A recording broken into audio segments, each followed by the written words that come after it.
Herzlich willkommen zum Tutorial von Innodoc.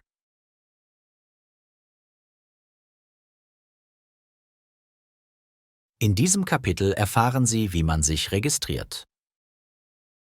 Über den Link portal.innotech-safety.com kann man sich für das neue Innodoc registrieren. Wichtig ist, auch bestehende Innodoc-User müssen erneut die Registrierung durchführen. Man kann aber anschließend in der Firmenverwaltung die Daten vom alten in das neue Innodoc übertragen. Hat man die Registrierung bereits abgeschlossen, kann man direkt über den Button „Zu Innodoc“ zum neuen Innodoc wechseln und sich dort anmelden.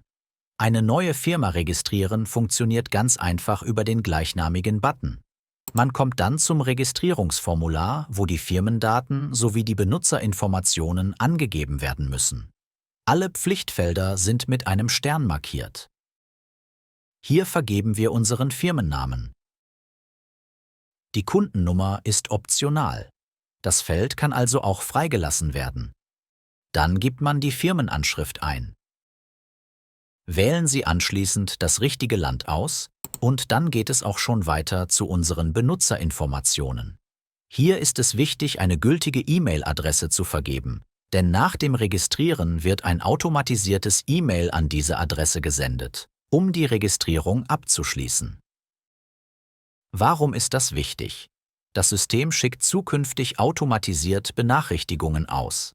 Damit Innotech sicherstellen kann, dass die Benachrichtigungen auch beim richtigen User ankommen, ist eine gültige E-Mail-Adresse erforderlich. Anschließend muss man noch ein Passwort vergeben. Hier werden auch unsere Passwortrichtlinien eingeblendet.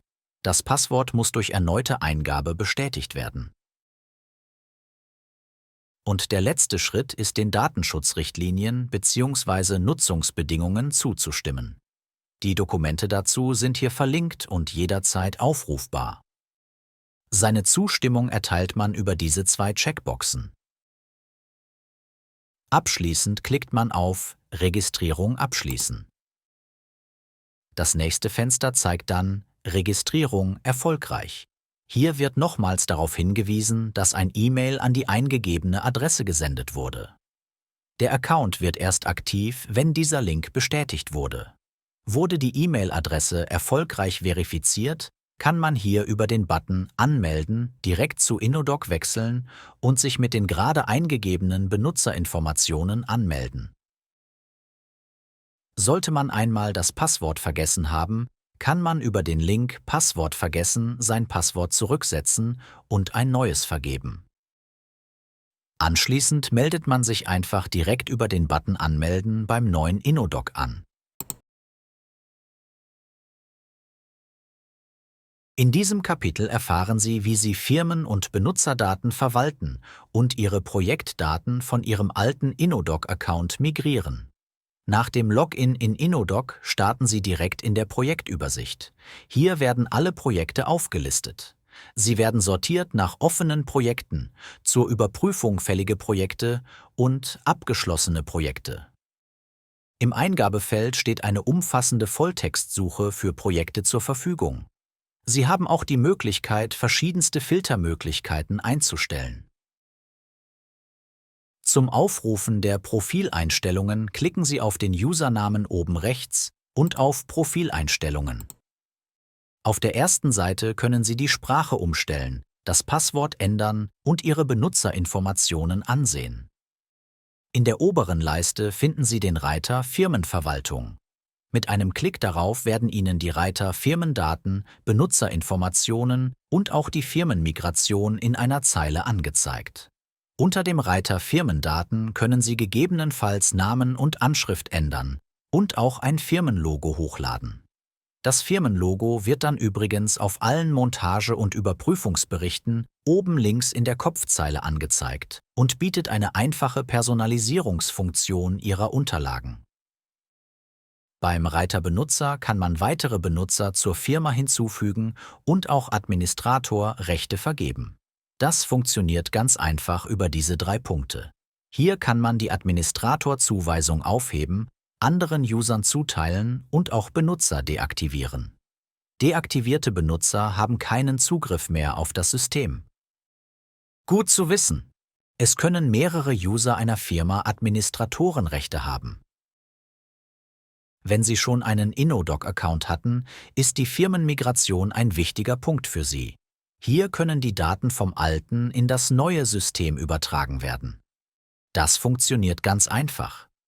Geben Sie einfach die E-Mail-Adresse Ihres alten Accounts ein, das kann auch dieselbe sein wie für den neuen, und klicken Sie auf Hinzufügen. Daraufhin öffnet sich eine geführte Tour, die Ihnen jeden einzelnen Schritt ausführlich erklärt. Mit einem Klick auf Weiter springen Sie immer zum nächsten Schritt der Tour. Wenn es einen Benutzer bzw. eine Firmengruppe im alten Innodoc mit der eingegebenen E-Mail-Adresse gibt, wird sie hier angezeigt. Der nächste Schritt ist dann die Verifizierung des Accounts durchzuführen. Damit stellen wir sicher, dass der User, der gerade Daten übertragen möchte, auch tatsächlich berechtigt ist, die Migration durchzuführen. Wie bei der Registrierung wird automatisch eine E-Mail an die angegebene Adresse gesendet. Sie bestätigen mit Klick auf den Link im E-Mail. Erst nach dieser Sicherheitsmaßnahme und Bestätigung der korrekten Identität ändert sich der Status auf Bereit.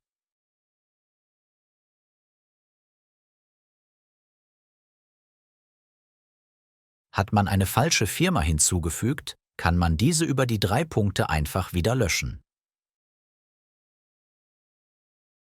Ist die Firma richtig, starten Sie die Firmenmigration über den orangenen Button Migration starten. Als weitere Sicherheitsmaßnahme müssen Sie Ihr Vorhaben nochmals im Pop-up-Fenster bestätigen bzw. können es abbrechen. Beim Status sehen Sie, wie weit die Migration Ihrer Daten fortgeschritten ist. Dieser Vorgang kann je nach Datenmenge unterschiedlich lang dauern. Es ist durchaus möglich, dass einige Stunden vergehen, je nachdem, wie viele Projekte im alten System angelegt, dokumentiert und überprüft wurden. In unserem Praxisbeispiel war die Dauer zu Veranschaulichungszwecken sehr kurz. Die grünen Haken der einzelnen Punkte zeigen eine erfolgreiche Migration der jeweiligen Inhalte an.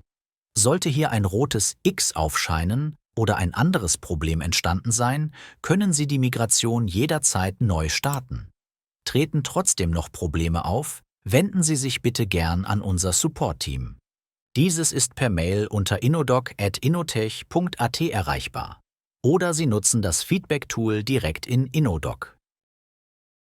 Ist die Migration abgeschlossen, kann man in der obersten Menüleiste über Portal Innodoc zurück zur Projektübersicht wechseln. Hier sehen wir dann auch die übertragenen Projekte. Im konkreten Fall haben wir ein abgeschlossenes Projekt. Dieses wurde durch die Migration vom alten ins neue System übertragen. Wenn Sie auf das Projekt klicken, finden Sie alle Projektinformationen an erster Stelle. Darunter zugehörige Kontakte und erneut darunter auch alle Systeme, Dokumente und Überprüfungen, die im Projekt hinterlegt wurden. Dies ist ein migriertes Projekt. Bei Systemen kann ein rotes Rufzeichen-Symbol angezeigt werden. Dieses verweist darauf, dass noch Daten vervollständigt werden können. Der Grund dafür ist eine andere Datenstruktur im neuen System. Grundsätzlich ist das rote Rufzeichen aber nur ein Hinweis, dass Systeminformationen fehlen. Sie müssen die Informationen nicht zwingend ergänzen. Wenn Sie auf das System mit dem roten Rufzeichen klicken, sehen Sie alle derzeit vorhandenen Systeminformationen und die Produkte, die darin verzeichnet sind. Oben finden Sie einen roten Banner. Über diesen können Sie mit einem Klick die Daten vervollständigen. Im Praxisbeispiel handelt es sich um ein überfahrbares Seilsystem. Dementsprechend wählen wir bei Kategorie Seilsystem All-in-One aus. Bei System wählen wir AIO Seilsystem überfahrbar. Anschließend definieren wir noch den Untergrund, auf dem das System verbaut wurde, und schließen die Datenaktualisierung ab mit einem Klick auf Speichern. In der Systemübersicht können wir dann Einsicht in die Produkte nehmen, inklusive der Montagedaten und einem hinterlegten Foto. Bei dem zweiten hinterlegten Produkt, das migriert wurde, sehen wir auch alle Informationen, die im alten System eingegeben wurden.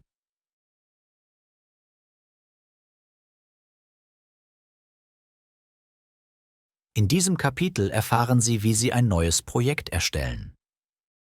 In der Projektübersicht können Sie ein neues Projekt anlegen.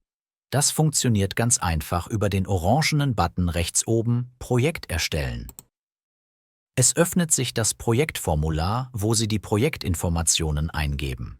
Darunter fällt die Projektadresse, der Leistungszeitraum, von wann bis wann dort gearbeitet wurde, und die Kontakte des Projekts, das heißt der Auftraggeber und der ausführende Betrieb. Bei den Kreissymbolen können Sie auswählen, ob Sie eine Montage- und Überprüfungsdokumentation erstellen möchten oder ein Projekt ausschließlich für eine Überprüfung. Wir legen nun im Beispiel ein Testprojekt an. Alle Pflichtfelder sind mit einem Stern markiert und müssen ausgefüllt werden. Wir geben eine Projektadresse ein, definieren den Leistungszeitraum und die Kontakte. Wenn Sie die Datenmigration aus dem alten System vorgenommen haben, wie dies im vorherigen Kapitel erklärt wurde, stehen Ihnen bereits angelegte Kontakte in der Dropdown-Auswahl zur Verfügung. Ansonsten können Sie natürlich jederzeit einen neuen Kontakt erstellen. In unserem Praxisbeispiel verwenden wir die 2 vorhandenen Kontakte und klicken auf Speichern. InnoDoc zeigt Ihnen daraufhin das neue Projekt an. Man sieht die Projektinformationen, den Status und die Kontaktinformationen, die man für mehr Details aufklappen kann. Darunter ist der Bereich für die Dokumentation. Über den Button System hinzufügen kann man ein System anlegen. Im Praxisbeispiel bleiben wir beim Seilsystem. Wir wählen es in der Kategorie aus. Bei System wählen wir erneut AIO Seilsystem überfahrbar und definieren den Untergrund. Bei Länge geben wir die Systemlänge ein. Das Überprüfungsintervall wird je nach ausgewähltem System automatisch angezeigt. Sprich, ein Seilsystem muss jährlich überprüft werden, darum 12 Monate. Das Überprüfungsintervall können Sie jederzeit manuell ändern, wenn es zum Beispiel nötig ist, das System alle 6 Monate zu überprüfen. Mit einem Klick auf Speichern kommt man zum nächsten Punkt, die Produktauswahl. Im Produktsuchefeld werden je nach eingegebenen System und Untergrund die für diese Konfiguration möglichen Produkte bereits vorgefiltert. Mittels Texteingabe kann man nach einem spezifischen Produkt suchen. Oder man nutzt die Scroll-Funktion. Im Praxisbeispiel ist die STA10 unser Produkt. Auch bei der Befestigung sind nur die in der eingegebenen Konfiguration möglichen Befestigungen im Dropdown zur Auswahl verfügbar. Wir wählen anschließend noch die Stückzahl und klicken auf Hinzufügen. Mit dieser Eingabemaske kann man alle Produkte, die für die Dokumentation relevant sind, schnell und einfach zum Projekt hinzufügen, ohne zwischen den einzelnen Produkten wechseln zu müssen. Wir fügen im Beispiel noch ein weiteres Produkt hinzu.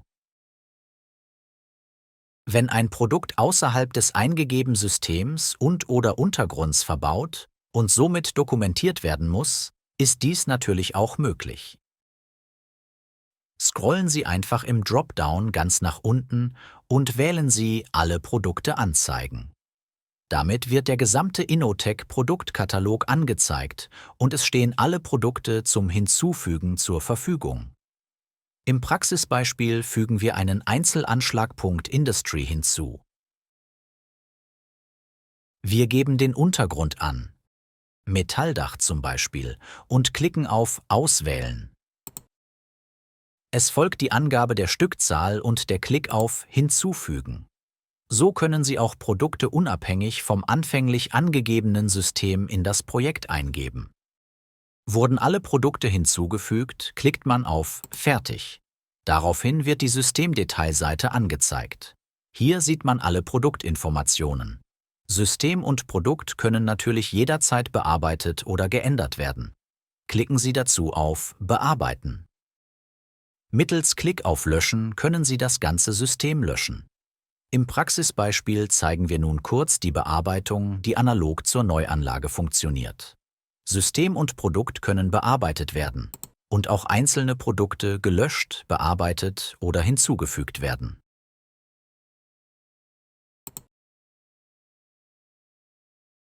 In diesem Kapitel erfahren Sie, wie Sie ein Produkt dokumentieren. Haben Sie Ihr Projekt angelegt, das System und die Produkte hinzugefügt, können Sie anschließend die Dokumentation der Produkte starten. Klicken Sie dazu auf das jeweilige Produkt in der Systemdetailseite Ihres Projektes. Sie sehen dann die Produktdetails, bei denen Sie die Montagedetails basierend auf den Innotec-Vorgaben finden und mit Realdaten ergänzen. Im ersten Feld geben Sie die Zuordnung bzw. Nummer des Produktes ein. Die Seriennummer ist eine optionale Eingabe. Das Montagedatum ist wiederum eine verpflichtende Eingabe. Optional, aber vielleicht von Vorteil, ist die Möglichkeit, eine zusätzliche Beschreibung einzugeben. Die letzten Felder zeigen die Minimalanforderungen des Systems. Diese können jederzeit manuell angepasst werden. Wie zuvor wird die Eingabe mit einem Klick auf Speichern abgeschlossen. Unter dem Reiter Fotos besteht die Möglichkeit, die Fotos der Montage hochzuladen. Dies erfolgt entweder über den Button Dateien durchsuchen oder Sie nutzen die Drag-and-Drop-Funktion. Und schon sind die Bilddateien in der Dokumentation abgelegt. Gut zu wissen, es gibt eine Beschränkung von maximal 20 Bilddateien. Jedes Foto können Sie auch mit Klick in Großansicht ansehen und auch vom Projekt nochmals herunterladen.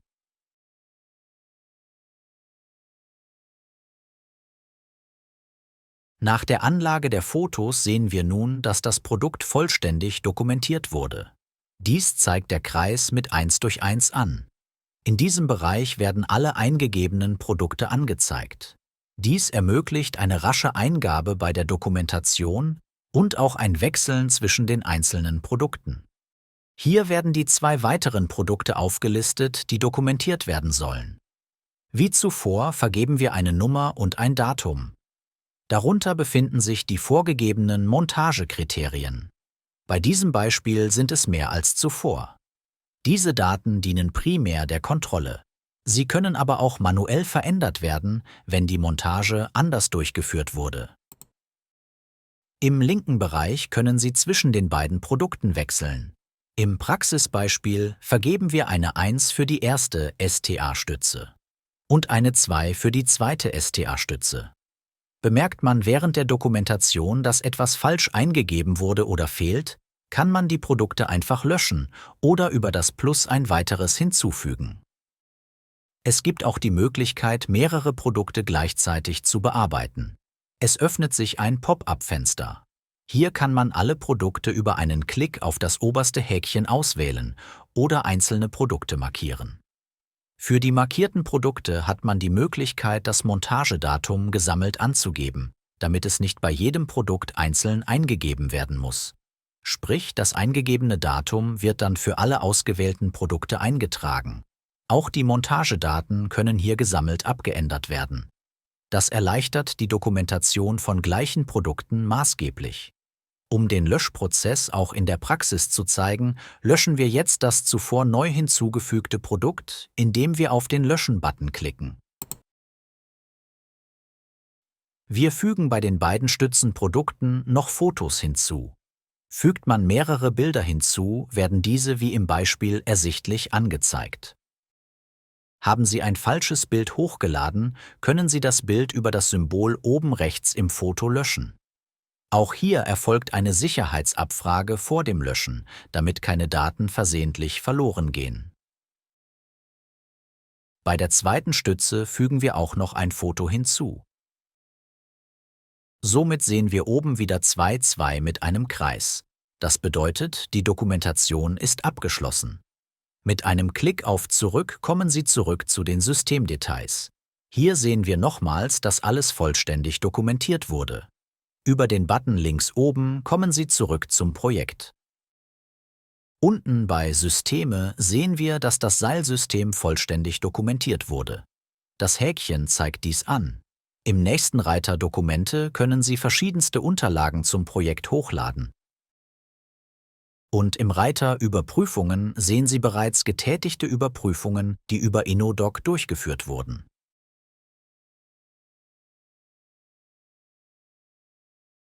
In diesem kurzen Exkurs erfahren Sie, wie Sie ein Fremdprodukt in eine Dokumentation hinzufügen.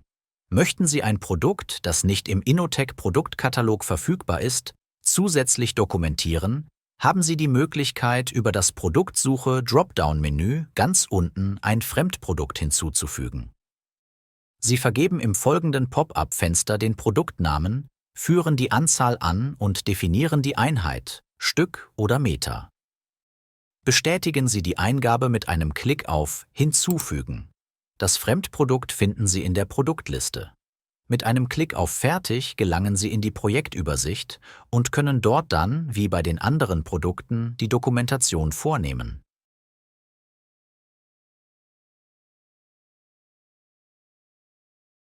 In diesem Unterkapitel erfahren Sie, wie Sie Produkte für die Dokumentation gruppieren. Bei gewissen Systemen kommen einzelne Produkte in sehr hoher Stückzahl vor. Im Praxisbeispiel wurde ein Barriere-Vario-System dokumentiert und 3 Produkte hinzugefügt. Jedes hat eine Stückzahl von 500. Um nicht jedes dieser insgesamt 1500 Produkte einzeln dokumentieren zu müssen, gibt es die Funktion Dokumentation gruppieren. Mit Hilfe des Schiebereglers kann man einzelne Produkte für die Gruppierung auswählen oder alle. Um alle auszuwählen, nutzen Sie den obersten Schieberegler. Wenn Sie auf Fertig klicken und anschließend in das Produkt einsteigen, sehen Sie, dass der Eintrag nur einmal und nicht 500 Mal vorhanden ist. Hier würden Sie schließlich Montagedaten eingeben und Fotos hochladen. Bei einer Gruppierung können Sie 100 Fotos statt 20 Fotos hochladen. Mit Dokumentation gruppieren können Sie Produkte mit hoher Stückzahl einfach und schnell dokumentieren. Details zur Dokumentation erfahren Sie im nächsten Kapitel. In diesem Kapitel erfahren Sie alles zu PDF-Generierung und Inhalt eines Montageberichts. Sie können jederzeit in dieser Ansicht, auch während der Dokumentation, einen Montagebericht erstellen über den gleichnamigen Button. Es wird ein PDF generiert. Über den Button Mehr können Sie das Projekt abschließen. Das ist ein wichtiger Schritt, weil eine aktuelle Montagedokumentation generiert wird und Sie die Einbaubestätigung mit Ihrer Unterschrift rechtskräftig bestätigen. Für die Unterschrift verwenden Sie einfach Ihre Maus bzw. die gewohnte Touch-Display-Eingabe mittels Finger auf Mobilgeräten oder laden ein Bild Ihrer Unterschrift hoch. Anschließend klicken Sie auf Bestätigen. Während der Erstellung des Montageberichts ist der Button oben ausgegraut. Je nach Datenmenge kann dieser Vorgang auch längere Zeit in Anspruch nehmen. Nach Fertigstellung kann man den Montagebericht hier jederzeit herunterladen. Im Praxisbeispiel sehen wir uns jetzt das PDF an. Auf dem Deckblatt befinden sich die Projektinformationen sowie der Hinweis auf den Typ Montagedokumentation.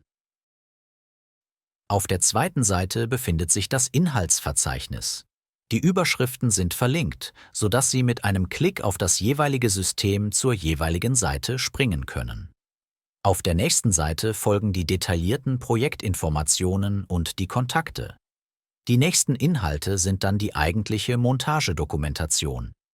Hier sehen wir das System Seilsystem All-in-One 1. Darunter befinden sich die hinzugefügten Produkte. Im Beispiel ist es das ENS 10. Gut zu wissen, hier werden die Dokumente für das Produkt mittels QR-Code angezeigt, die Produktbeschreibung und die Zertifikate. Die QR-Codes können Sie ausgedruckt natürlich scannen. In digitaler Form klicken Sie einfach auf den QR-Code und kommen so ebenfalls zum verlinkten Dokument. Auf der nächsten Seite sieht man die detaillierte Montagedokumentation der einzelnen Produkte. Die Montagedaten und die hochgeladenen Bilder werden angezeigt. Dasselbe haben wir beim nächsten Produkt, im Beispiel hier die Stütze STA10. Wir sehen die verlinkten Dokumente, daraufhin das Produkt 1 und das Produkt 2. Am Ende der Montagedokumentation befindet sich die Unterschrift und der Rechtstext, wo bestätigt wird, dass die Montage nach den Vorgaben durchgeführt wurde. Wenn Sie Dokumente in das Projekt hochladen, werden diese ab hier in der Dokumentation angeführt. Wie man sieht, wird eine fertige Montagedokumentation vollautomatisch ohne zusätzlichen Aufwand für Sie erstellt. Die fertige Montagedokumentation können Sie direkt digital an den Kunden schicken oder in ausgedruckter Form aushändigen.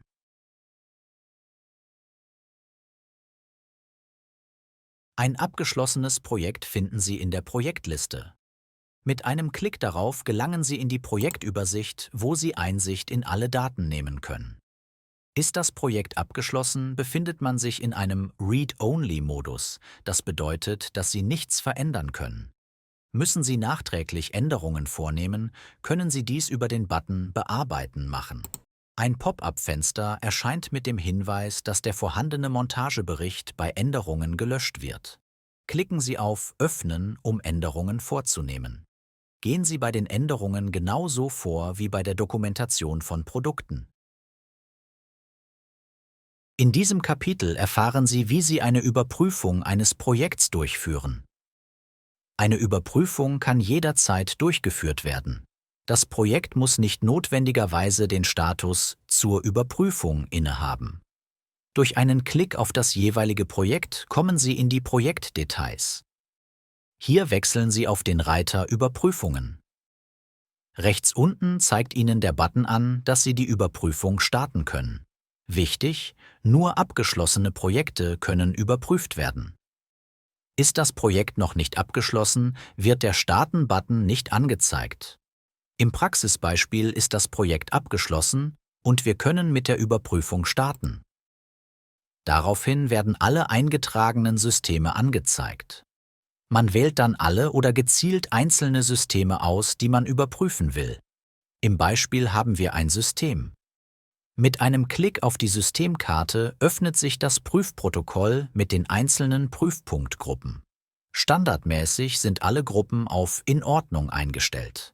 Das bedeutet, dass Sie in InnoDoc nur dann etwas eingeben müssen, wenn etwas nicht in Ordnung ist. Sie können die Gruppen mit einem Klick aufklappen. Wenn Sie einen Mangel oder eine Beschädigung am System während der Überprüfung feststellen, klicken Sie auf den jeweiligen Punkt. Es öffnet sich dann ein Pop-up-Fenster, in dem Sie den Mangel beschreiben. Im Praxisbeispiel wählen wir eine vereinfachte Kurzbeschreibung. Anschließend wird der eingetragene Mangel in der Prüfpunktgruppe auf zwei Arten angezeigt. Erstens steht unter der Überschrift Ein Mangel festgestellt und zweitens erscheint beim Prüfpunkt ein rotes X mit der zuvor eingegebenen Beschreibung. Die Prüfpunktliste wird automatisch nach dem eingetragenen System ausgewählt. Dadurch kann es sein, dass einzelne Produkte gar nicht verbaut wurden. Die betroffenen Produkte kann man einfach mit dem Schieber rechts ausblenden. Ausgeblendete Produkte werden nicht in das Prüfprotokoll übernommen.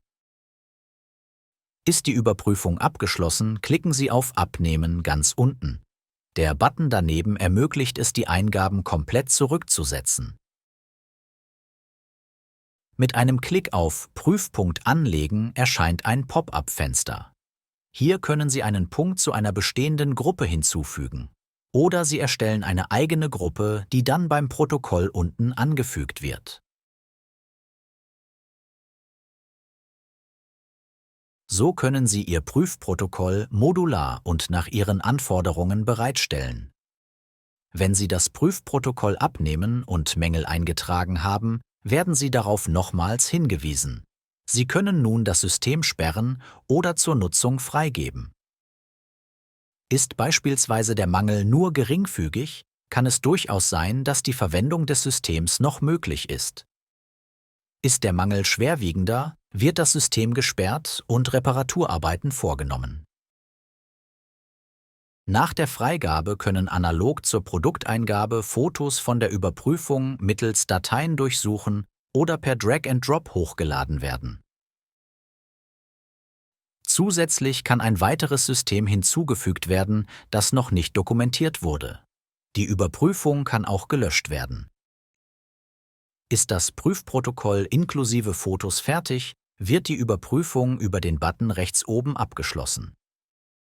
Ein Pop-up-Fenster öffnet sich und fragt nach dem Überprüfer und dem Datum der Überprüfung. Nach dem Klick auf Abschließen folgt das Unterschriftsfenster, wo man per Unterschrift die Überprüfung bestätigt. Die Überprüfung ist nun abgeschlossen und scheint unter dem Reiter Überprüfungen mit dem eingegebenen Datum auf. Bei mehreren Überprüfungen steht so eine komplette Historie zur Verfügung. Man erhält eine klare Übersicht über die jährlichen oder zweijährlichen Überprüfungen. Über Details kann man jederzeit die eingegebenen Daten der Überprüfung einsehen. Über Herunterladen kann man den fertigen Prüfbericht jederzeit herunterladen. Der Prüfbericht sieht ähnlich aus wie die Montagedokumentation. Deckblatt, Inhaltsverzeichnis und Projektinformationen findet man auf den ersten Seiten. Darauf folgt die eigentliche Überprüfung mit allen Details. Das System wird aufgelistet, sowie der Status der Anlage und alle aufgeführten Prüfpunkte. Darauf folgt die Unterschrift. Gegebenenfalls hochgeladene Dokumente scheinen ebenfalls im Prüfbericht auf. Sie sind am Ende des Tutorials von Innodoc angelangt.